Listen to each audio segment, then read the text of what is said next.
ఎన్నికలపై పక్కా వ్యూహంతో వైసీపీ ముందుకు వెళ్తోంది. మెజారిటీ సీట్లు దక్కించుకుని మళ్లీ అధికారంలోకి రావాలని గట్టిగా ప్రయత్నాలు చేస్తోంది. రాష్ట్రంలోని పలు జిల్లాలు, లోక్సభ నియోజకవర్గాలకు రీజనల్ కోఆర్డినేటర్స్ను నియమించింది. ఒంగోలు ఎంపీ, ఉమ్మడి నెల్లూరు జిల్లాల రీజనల్ కోఆర్డినేటర్గా చెవిరెడ్డి, గుంటూరు, నర్సరావుపేట, బాపట్ల పార్లమెంటు నియోజకవర్గాల రీజనల్ కోఆర్డినేటర్ బాధ్యతలు విజయసాయిరెడ్డికి అప్పగించింది. కర్నూలు, నంద్యాల పార్లమెంట్ నియోజకవర్గాల బాధ్యతలు పి రామసుబ్బారెడ్డిని నియమించింది. కడప, రాజంపేట ఎంపీ నియోజకవర్గాల రీజనల్ కోఆర్డినేటర్గా కె సురేష్ బాబు వ్యవహరిస్తారు. మంత్రి గుడివాడ అమర్నాథ్ను ఉమ్మడి విశాఖ జిల్లా డిప్యూటీ రీజనల్ కోఆర్డినేటర్గా నియమించారు.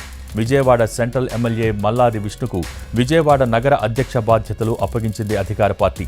వచ్చే ఎన్నికల్లో మల్లాది విష్ణుకు విజయవాడ సెంట్రల్ టికెట్ ఇచ్చేందుకు నిరాకరించింది వైసీపీ అధిష్టానం. మరోవైపు చెవిరెడ్డి భాస్కర్ రెడ్డి ఒంగోలు రావటాన్ని బాలినేని వ్యతిరేకించినా అధిష్టానం పట్టించుకోలేదు. బాలినేని అభిప్రాయాన్ని పక్కన పెట్టి చెవిరెడ్డికి ఒంగోలు, ఉమ్మడి నెల్లూరు జిల్లాల రీజనల్ కోఆర్డినేటర్ బాధ్యతల్ని అప్పగించింది అధిష్టానం. ఇక మంత్రి గుడివాడ అమర్నాథ్ టికెట్పై కూడా ఇంకా క్లారిటీ ఇవ్వలేదు వైసీపీ హైకమాండ్.